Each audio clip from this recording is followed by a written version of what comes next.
Halo semuanya, selamat datang di presentasi kelompok kami. Hari ini kami dari kelompok 5 akan mempresentasikan tugas besar mata kuliah Manajemen Operasi Konstruksi. Saya ingin mulai dengan sebuah pertanyaan sederhana. Kenapa sih proyek konstruksi di Indonesia itu bahkan di seluruh dunia hampir selalu terlambat? Ini tuh bukan pertanyaan baru, di mana Koskela pada tahun 1992 menyatakan akan masalahnya itu ada pada cara pandang kita yang memperlakukan konstruksi semata-mata sebagai proses konversi, input masuk, output keluar, dan selesai. Padahal kenyataannya itu lebih kompleks. Ada variabilitas, ketidakpastian, dan ketergantungan antar pekerjaan. Dari sinilah konsepsi lahir, dari situ pula ada LPS atau Lational Spinal System yang berkembang sebagai instrumen paling operasional dalam mengendalikan produksi di lapangan. Di mana LPS itu bukan sekedar alat jadwal, tapi perubahan cara berpikir bagaimana komitmen dibuat dan dijalankan. Nah, yang membuat topik ini menarik bagi kami adalah objek studinya itu sendiri, di mana proyek Mandiri Financial Peak 2 ini memiliki nilai kontrak yang tinggi sekitar 1,7 triliun dengan durasi yang cepat 660 hari dan skema design and build lump sum. Proyek ini juga membangun 3 tower sekaligus, termasuk adanya skybridge dengan sistem cable stay di ketinggian yang sangat tinggi, 45 meter, kolom miring dan fasadnya itu yang berbentuk twisting. Ini adalah kombinasi yang menurut kami kompleksitasnya itu tinggi, termasuk teknisnya juga yang jarang ada dalam satu proyek tunggal. Yang lebih menarik lagi adalah KSOPP Wika secara eksplisit mengadopsi dan construction sebagai strategi utama mereka, bukan sekedar klaim. Adanya juga LP Board Pool Planning dari Huddle Tech Plan dan Monitoring yang digital, semuanya itu berjalan bersamaan dan hasilnya di pekan 60 deviasi positifnya itu mencapai 37,5%. Jadi mengapa topik ini tuh relevan untuk dikaji? Karena ada gap yang menarik di sini. LPS dan teori sebagaimana disebutkan oleh Pak pada tahun 2000 memiliki 4 tahap perencanaan yang terhubung dari master schedule, phase schedule, and pool planning, tugas planning, and weekly work plan. Pertanyaannya, apakah proyek ini menerapkan semuanya secara tekstual? Ternyata tidak. Mereka melakukan adaptasi, dan pertanyaan akademis yang kami ajukan adalah apakah adaptasi itu masih konsisten dengan prinsip dasarnya atau justru menyimpang. Baik, selanjutnya dilanjutkan oleh rekan saya. Oke, menarik. Jadi mari kita masuk ke diskusi yang ingin mulai dari temuan pertama kami soal LPS Board dan pergeseran ke Daily Huddle. Jadi Mbak Sifat lanjut untuk itu. Oke, jadi proyek ini tuh secara resmi mengimplementasikan LPS Board itu papan fisik dengan sticky notes yang menjadi media koordinasi mingguan. Tapi dalam praktiknya mereka sendiri mengakui ada 6 tantangan serius, mulai dari konsistensi yang tidak terjaga, mandor tidak paham, keterlibatan subkon yang rendah, komitmen kurang, komunikasi terbatas, dan proses pengumpulan data terlambat. Respons proyek itu sendiri sangat baik. Mereka menggeser mekanisme koordinasi ke Daily Huddle yang didukung dashboard digital. Daily Huddle ini adalah rapat harian singkat yang membahas jadwal material, kemajuan aktual, keputusan desain, kebutuhan tenaga kerja, dan identifikasi hambatan langsung real time dan juga setiap hari. Oke, menarik. Tapi saya ingin bertanya secara kritis lagi, apakah pergeseran ke Daily Huddle ini bisa kita anggap sebagai adaptasi yang sah terhadap LPS atau justru ini adalah pergantian yang mengorbankan sesuatu yang penting? Coba Mas Faldi. Oke, terima kasih pertanyaan yang bagus. Nah, kalau kita bandingkan keduanya secara sistematis, Daily Huddle ini memang unggul dalam hal kecepatan, identifikasi masalah lebih awal, keterlibatan langsung stakeholder, dan keputusan bisa dibuat hari itu juga. Dashboard digital juga mengatasi kelemahan utama LPS Board soal lambatnya pengumpulan data. Nah, tapi ada yang belum sepenuhnya tergantikan, yaitu aspek visual manajemen dan keterlibatan langsung pekerja lapangan. LPS Board secara fisik ada di lapangan, bisa dilihat mandor dan tukang. Nah, dari Huddle ini lebih ke level manajerial. Jadi ada gap di sisi last planner terbawah yang belum mungkin sepenuhnya terjangkau.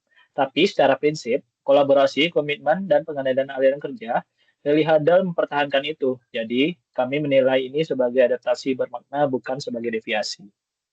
Oke, baik. Ya, sekarang kita ke temuan kedua dari constraints log dan pool planning. Mungkin Mas Faldi lanjut. Apa yang paling menonjol dari itu? Oke, nah yang paling menonjol adalah pola hambatannya. Nah, dari 5 entry dalam constraint layout, periode Juni 2025 hingga Februari 2026, 3 diantaranya bersumber dari pihak owner atau MK. Nah, semuanya ini terkait proses approval material dan keputusan desain. Satu dari pihak internal, satu pihak eksternal soal penggantian mandor.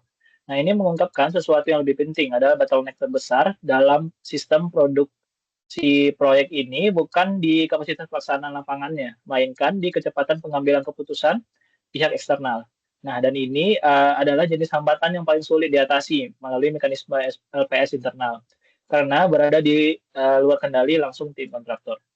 Ada hal menarik lagi nih. Nah, hambatan pertama dan kedua sama-sama diidentifikasi sejak 17 Juni 2025. Nah, ini jauh sebelum pekerjaan arsitektur interior dimulai secara intensif. Nah, ini menunjukkan sistem identifikasi hambatan mereka bisa berjalan proaktif sesuai prinsip look ahead constraint removal dalam LPS. Nah, tapi hambatan nomor 2 soal approval material interior sampai sekarang masih berstatus open dan itu mencakup seluruh zona proyek.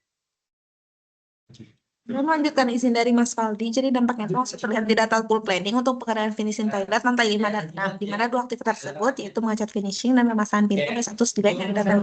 Nah, di kedua lantai dengan angkanya itu dia juga berprogresnya itu identik sekitar 40 dan juga 30%. Ini bukan masalah spesifik tertentu, sebenarnya ini adalah hambatan sistemik yang melakukan santai. Koneksinya itu jelas karena hambatan approval material yang belum terselesaikan di level head mengalir ke bawah dan mengantuk eksekusi WWP.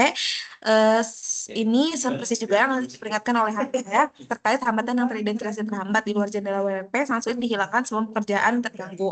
Satu hal lagi yang perlu diwaspadai, pemasangan plafon di kedua lantai satu series, artinya prasyarat itu belum terpenuhi, tapi pekerjaan sudah masuk ke perencanaan yang aktif. Kalau hambatan ini tidak segera diselesaikan, efeknya itu akan menjalar ke seluruh fase finishing akhir.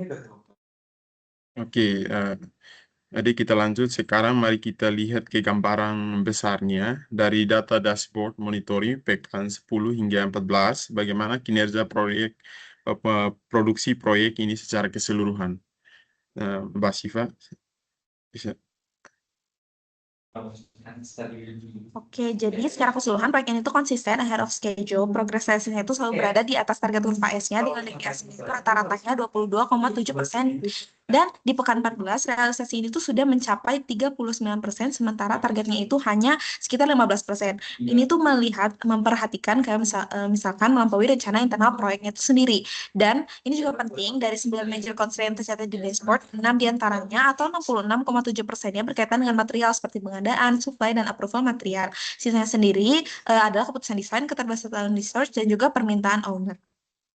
Oke, izin menambahkan, ini menimbulkan paradoks yang menarik secara akademis. Nah, proyek bisa ahead of schedule itu di level makro, tapi dalam level operasional masih penuh hambatan yang belum terselesaikan. Nah, ini konsisten dengan peringatan yang dilakukan oleh Hansa bahwa PPC atau indikator kemajuan hanya bermakna kalau seluruh level LPS itu berjalan terhubung. Nah, artinya keberhasilan mencapai target progres tidak semata-mata mencerminkan bahwa sistem perencanaan berjalan sempurna. Proyek ini berhasil bukan karena hambatannya nol, tapi karena kapasitas eksekusi mereka cukup kuat untuk tetap maju meskipun ada hambatan. Nah, didukung oleh inovasi teknis seperti aluminium formwork dengan siklus 7 hari per lantai dan implementasi BIM hingga dimensi ke-10.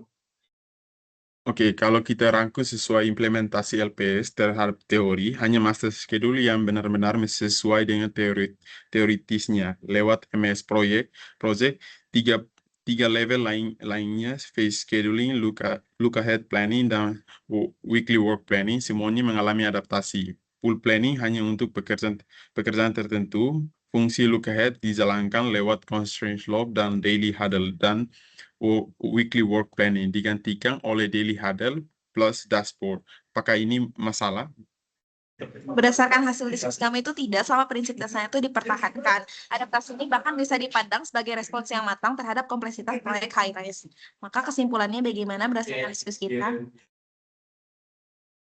Oke, untuk menutup diskusi ini ada 3 poin kesimpulan utama dari penelitian ini. Yang pertama adalah implementasi LPS di proyek Mandiri Financial Center PIK 2 ini bersifat adaptif, bukan tekstual. Nah, prinsip dasarnya dipertahankan melalui daily huddle, constraint log, planning digital, dan dashboard monitoring. Nah, yang kedua adalah hambatan utama dari proyek ini bukan dari kapasitas pelaksanaan, tetapi dari kecepatan keputusan pihak eksternal, terutama owner dan MK dalam proses approval material dan desain. Yang ketiga adalah kinerja proyek yang ahead of schedule itu sebesar 22,7%. Antara rata-rata adalah prestasi nyata, tapi harus dibaca bersamaan dengan fakta bahwa hambatan operasional masih ada dan terus diidentifikasi.